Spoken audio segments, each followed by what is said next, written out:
You know what? I got something I want to get off my chest, too. I'm a little pissed off right now, Natasha. Why? Be honest with you. I'm not happy at all. Why? Well, if you live in a big city, you probably have some sort of inane ritual where at 8 p.m. your neighborhood starts a cheering. Mm-hmm. I guess in New York they do it at 7. I don't know why the difference, but we do it at 8. Here in Silver Lake, Los Angeles, we do it at 8 p.m. And bring the little kid up to the attic space. And I swear to God, we got these air horns because we have a coyote problem in this neighborhood, right? So I bought some air horns because I heard you can blast a coyote out of the way, and it's been working. But I had all these air horns around, and I was like, it would be kind of nice to blow an air horn. That's a nice, that's a fun celebratory sound. And then the little daughter puts her little teeny fingers on them. I got 2 air horns, and I've been blasting them. Actually, I kind of hurt you one day, didn't I? Yeah, well, I didn't know you were doubling up right by my ear. Yeah, it was a double horn. Yeah. And it's been really fun. And the community, like, we can't talk to each other, but I feel like the community began, because we did it so many nights in a row, began to wait, because I'll do it right at the crack of 8. I'll double blow.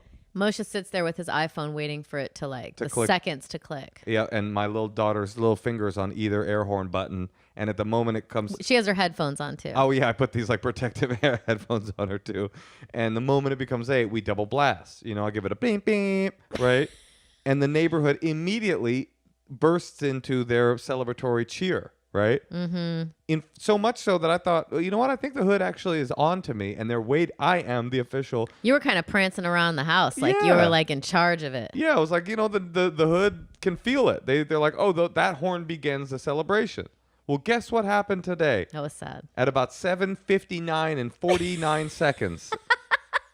Some motherfucker in my neighborhood, some punk bitch motherfucker in my neighborhood. Listen, before I say what happened, there's been other people, some other little fucking hoes in the neighborhood that have tried to start cheering before it turns 8. 7:59 cheer, try to take my glory just with a cheer, maybe banging on a bango or whatever, banging on a bongo, right? Yeah. But the neighborhood didn't respond. They were like, bitch, you better shut up. We're waiting for that horn. We're waiting for the horn to blow. Well, tonight, these motherfuckers got wise. Some punk bitch in Silver Lake, California, I'm going to find you, went and bought his ass an air horn. And at 7:59 and 49 seconds, tried to blast the people into cheering. He did. He took my fucking thing. And what did I scream? I screamed it. What'd you say? I was like, Yeah, you go, out the window. I was like, nah, I'm the air horn guy. I'm the captain. Well, then you did yours, and it was even better, honey. Well, yeah, because I got 2. He doesn't know I'm doing a double blast. He just thinks that's what an air horn sounds like. He bought 1 and probably looked at his air horn like, what the fuck? How come it doesn't have percussive double stereo? Also, I've been using it as an opportunity to primal scream help out the window. Oh, yeah. Natasha's scream is hilarious. It's not in any way, yay, essential worker scream. Or like a woo. It's a help, I'm being held captive scream night after night. I know. It just feels so good, and everyone's making noise. Can you do it? Right now? Yeah, do it for the people. I might wake up the baby, though. Come on. It's hilarious. Kind of like... Can you imagine if you were our neighbor and you just heard it? The whole neighborhood is cheering in celebration of the nurses and grocery store workers. I do that too. There's a woman screaming bloody murder like Ted Kaczynski has her locked up. Oh, I just need to get it all out. Oh, the fun we have. But this motherfucker with his air horns, dude. Let's see tomorrow what's up. I Could have been a mistake. A mistake? Oh, you think he's copying you? Fuck yeah, man. He's trying to get some of my glory. He's trying to get some of this neighborhood glory. Little does he know, I wrote a song. Let's not sing it yet, honey. All right, we won't sing it, but I wrote a song for the neighborhood. And if I could get my hands on a megaphone, I'm going to start singing it. And then the whole neighborhood will learn the song. And then the whole neighborhood will sing it at the end of the cheering. We'll all sing this song. It's called The Song of Silver Lake. And it is pretty corny. But I want this motherfucker to pay. I'm really proud of you, honey. If you're listening, if you're one of our listeners and you did that, know who you're betraying. It's me, your second favorite podcast host. Who's the first? The guy who does All Things Considered, Kai Rizdal. Is that what is all things considered Kai Rizdal, or is that Terry Gross? Got some hot celebration Airhorn news to tell the people. Thank you for all your supportive messages about my Airhorn situation. Triple Airhorn. Don't get to the punchline. Oh, I thought you already told people. No, I was at a double. Oh, right. I was at a double, and some motherfuckers tried to steal my thunder. But he didn't know that I had a backup air horn. So I went up there with 3 air horns now. It was very precarious to get 3 fingers on it. And I had my daughter's finger on 2 of them and mine on 1. But I got to say I've redominated the neighborhood. Now they wait for the triple air horn, triple A. And Moshe feels good about dominating something. Yep. I'm a dominant person. I'm a dom. I'm a sexual dom and a comedic sub. But Natasha, I don't know if you know this, but speaking of 8 p.m. celebration noise, I hope wherever you're living, people are doing it. And if they're not doing it, start it. Listen, I don't think it's happening everywhere, honey. I think we just live right by a Trader Joe's. And a fire station as well. But I don't know if you know this, Tosh. I have some more Los Angeles, our neighborhood, scream cheer for the essential workers related news. Okay.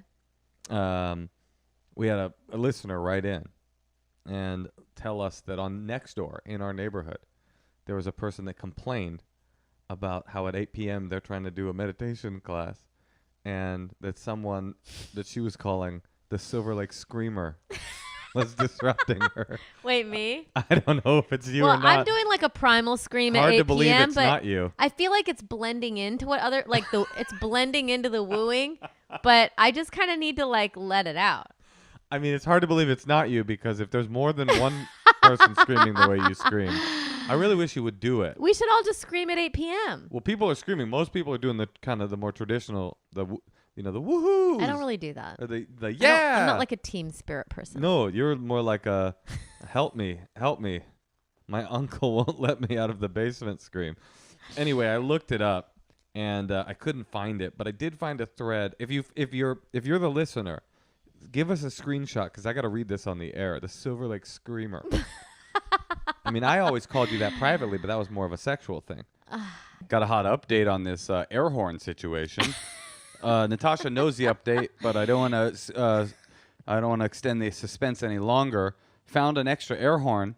Now we're up to 4 air horns, and it's horrifying. Yeah, got some new information. 4 air horns, little violent. The noise has gone beyond a fun neighborhood party into my child screaming, "Daddy, it hurts."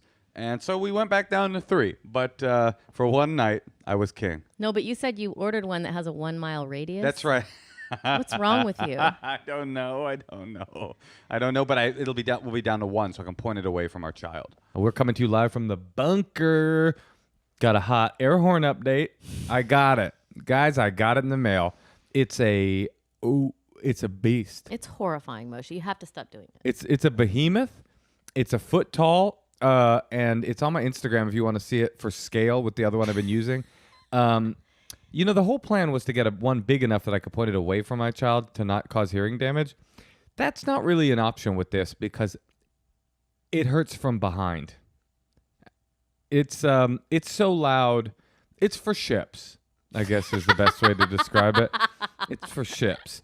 And it reverberates through the neighborhood. I can hear it coming back. I can hear the echo popping back. I promise you, this is not a podcast that's going to be all air horn talk. But in my moment, let me tell you, I felt powerful. It's a much deeper register, too. It's much deeper. It's more percussive. It is one with the earth. It is of the clay of the earth. You've been nice tonight. We had one of the things that our daughter said to me today was, Daddy's air horns are everywhere. Now, listen, I'm telling you, we're not going to become an air horn related podcast. I think that people are obsessed with the ongoing saga of the air horn. Neighbors have been complaining. It is a bit of an issue. And tonight. Oh, I heard this. You didn't come up with me to blow the air horn. No, I've had enough. And? But it was very alarming as I was reading the child a book. Yeah. However, somebody in our comments said they should do a supercut of you saying the child or calling our daughter my child. Well, have fun with that. So what'd you hear? I heard someone actually doing my scream, the Silver Yeah. Lake screaming. So it's not just the air horn that this fucking bitch ass neighborhood is biting. Somebody else out there is stealing Natasha's psychopathic help me. I'm locked in a surgical, an amateur surgeon's basement layer. But I have to scream. say, when I heard that person doing it, exactly what I do, I was like, that's horrifying. I'm never doing that again. It sounded like someone was getting like murdered. Yeah, but it's Why do I do that? It's just like creates stress. No, I think it's fun. I think the neighborhood has come to rely upon it. Hey, it's Natasha Leggero. Thanks for checking out this clip of the Endless Honeymoon Podcast. And if you want to see full episodes, click here. And to see other highlights, click here.